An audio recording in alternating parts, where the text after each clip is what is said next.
ஆண்டவர் இரட்சகருமாக இயேசுவின் இனிதான நாமத்தினால் உங்களை வாழ்த்துகிறேன். இந்த நாளிலும் கூட இயேசுவின் பாடு மரணங்களை தியானிக்கிற நாட்டிலும் இன்று இயேசு சிலுவையிலே தொங்கின 7 வார்த்தையிலே முதல் வார்த்தை ஒரு விசேஷமான ஒரு வார்த்தை, மன்னிப்பை குறித்து பேசுகிறார்.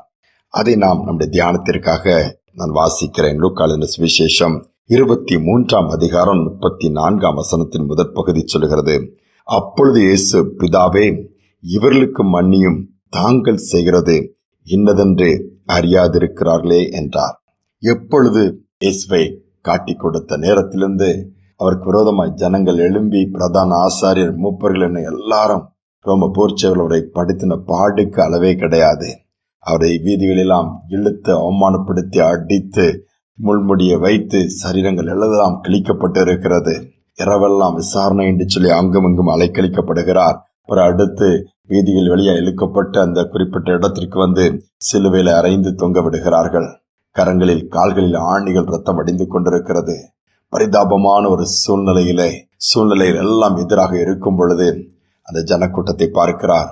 ஒரு சிறு கூட்டம் அவர் அருகே சிலுவை அண்டை அழுது கொண்டிருக்கிறனால், ஒரு பெரிய கூட்டம் ஆண்டவருக்கு விரோதமாய் முறுமுறுத்து அவமானப்படுத்தி அவரை நிந்தித்துக் கொண்டிருக்கிறது. ஆனால் அந்த ஜனங்களை பார்த்து பிதாவிடம் சொல்லுகிறார், சுற்றிலும் இருக்க அந்த சூழ்நிலையில், பிதாவே, இவர்களுக்கு மன்னியும், தாங்கள் செய்கிறது என்னதென்று அறியாதிருக்கிறார்களே என்று சொல்லி போதித்ததை அப்படியே செயல்படுத்தி காண்பிக்கிறார். இயேசு பூமியில் இருந்த நாட்களிலே மன்னிக்க வேண்டும் என்று சொல்லி போதித்தார். எத்தனை முறை? பல முறை நீ மன்னித்துதான் ஆக வேண்டும் என்று சொல்லி இயேசுவும் மன்னிக்கிறார். பாருங்கள், இயேசுடைய மன்னிப்பிலே வித்தியாசம் இருக்க, ஒரு டிவைன், ஒரு தெய்வீக தன்மையை பார்க்கலாம்.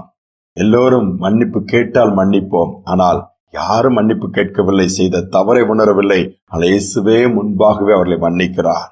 அதனால்தான் அந்த மன்னிப்பில் ஒரு தெய்வீக தன்மை, ஒரு நிகரற்ற ஒரு மன்னிப்பாக. அதோடு மட்டுமல்ல, இது ஒரு நிபந்தனைகளே இல்லை, எந்த கண்டிஷனும் கிடையாது. மன்னிக்கிறாரு.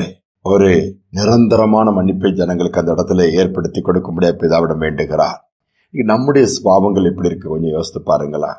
இயேசு முந்தி மன்னிக்கிறார். எல்லாம் மனம் திரும்பின பிறகுதான் மன்னிப்பு உண்டாகும் என்றுதான் நம் செய்திகளை கேட்போம். ஆனால் அந்த இடத்தில் பாருங்கள், இயேசு முன்பாகவே மன்னித்து பின்பு மனம் திரும்ப சொல்லக்கூடிய காரியங்களை 2வது அதை செய்வதையும் பார்க்க முடியும். ஒரு விபச்சாரத்தில் கையும் களவுமாய் பிடிப்பட்ட பெண்ணை கொண்டு நிறுத்துகிறார்கள். இயேசு என்ன சொல்லுகிறார்? இயேசுவை குற்றம் கண்டுபிடிக்க முடியாது செய்கிறார்கள். ஆனா இயேசு அதில் என்ன சொல்லுகிறார்? அழகாக எழுதுகிறார், உங்களில் எவனொருவன் பாவம் இல்லாமல் இருப்பான், ஆனால் முதலாவது அவன் கல்லெடுத்து எறிய கடவன். யாரும் போட்டுட்டு போயிருந்தாங்க, அந்த பெண் மட்டும் இருக்கிறார். இயேசு என்ன சொல்லுகிறார்? மன்னிக்கிறார். போ, இனி பாவம் செய்யாதே.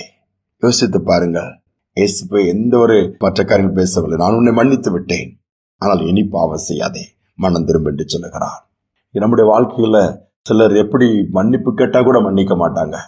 நாம் அப்படி இருக்கக்கூடாது. இயேசுடைய தெய்வீக சுபாவம் நம் மூலமா வெளிப்படணும்னா நாம பேசுறத செயல்படுத்தி காண்பிக்க வேண்டும். நாம் சொல்றபடி நம்முடைய வாழ்க்கையின் நடக்கைகளும் இருக்க வேண்டும். இயேசு அப்படியே பேசினபடி நடந்து காண்பித்தார். இன்றைக்கு மன்னிப்பற்ற ஒரு சமுதாயத்தில் வாழ்ந்துட்டு இருக்கிறோம். மனிதனுடைய சுபாவங்கள் எல்லாம் வேகமாய் மாறிக்கொண்டு இருக்கிறது.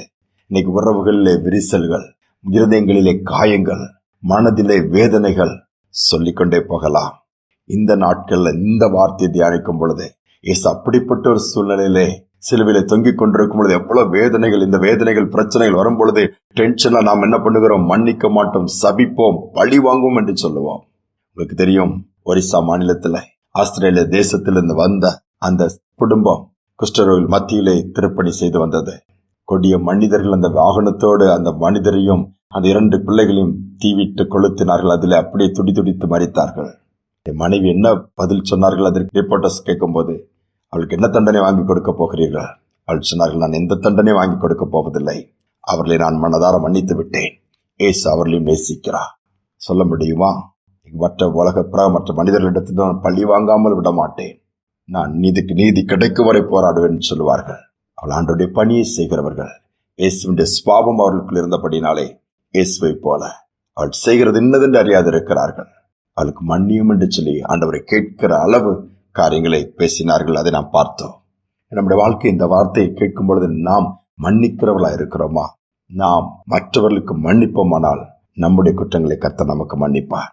ஜெபிப்போம். அன்பின் தகப்பனே, நீ மன்னிப்பை குறித்து பூமியில் பேசினீர், வாழ்ந்து காண்பித்தீரப்பா. முன்பாகவே நீர் மன்னித்தீர். நம்முடைய மன்னிப்பு தெய்வீக தன்மை அப்பா. யாரும் மன்னிச்சிருங்க ஆண்டவரே என்று கேட்கலானாலும் நீராகவே முன்பாகவே அந்த மன்னிக்கப்படாவிட்டால் ஒருவேளை பிதாவானவர் அவர்களுக்கு கொடுக்கிற தண்டனை பெரிதா இருக்கும் என்பதை உணர்ந்து பிதாவை நோக்கி, பிதாவே இவர்களுக்கு மன்னியும், தாங்கள் செய்கிறது என்னது அறியாது இருக்கிறான்.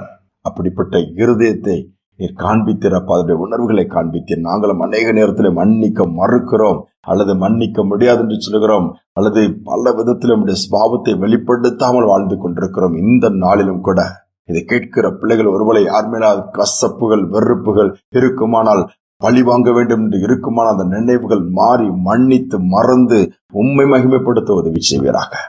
மன்னிக்க கூடிய பாக்கியத்தை நீர் கொடுப்பதற்காய் ஸ்தோத்திரம். அப்படிப்பட்ட இருதயத்தை நீர் ஏற்படுத்துவதற்காய் ஸ்தோத்திரம். தாழ்த்தி ஒப்புக் கொடுக்கிறோம். துதிகனமை ஏற்றுக்கொள்ளும் இயேசுவின் நாமத்தில் பிதாவே, ஆமேன், ஆமேன். மன்னிப்போம், ஆண்டவர் நமக்கு மன்னிப்பார். அவருடைய தெய்வீக தன்மை நாமும் வெளிப்படுத்தும். அந்த கிருபை கர்த்தர் கொடுப்பார். இந்த சிந்தனையோடு இந்த நாளை தொடருவோம். மீண்டுமாய் நாளை தினம் சந்திப்போம்.